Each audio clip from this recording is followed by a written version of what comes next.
To understand the specifications of a speaker, let's find out what a speaker is. Let's make sure we all are on the same page regarding the terminology and what the different pieces are. So, basically, a speaker is a mechanical device that turns an electrical signal into sound. So, the way it does this is the electrical signal comes into the speaker through the terminals. The terminals are then connected to these little leads. Don't pay attention to these right here. We'll play with that later. The leads go into the coil. The coil is nothing more than a very thin wire wrapped around this forming device.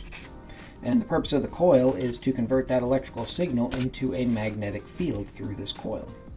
That magnetic field then acts on the magnet that is part of the speaker, the big heavy thing.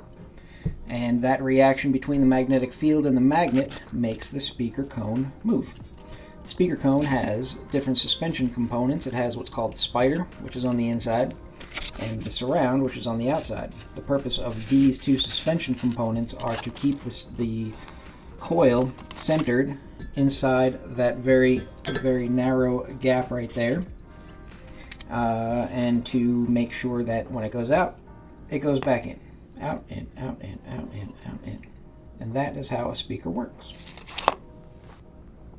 Let's focus on the coil for a minute.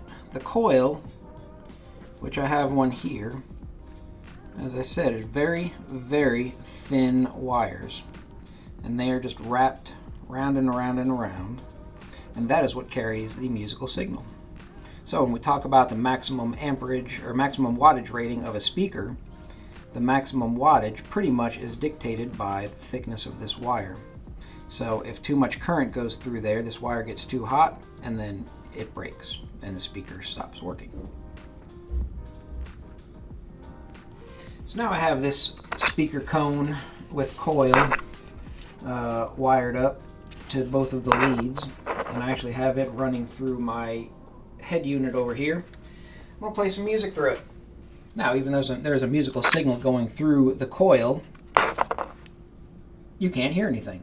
But if I enter a magnet into the coil, give the coil something to work against,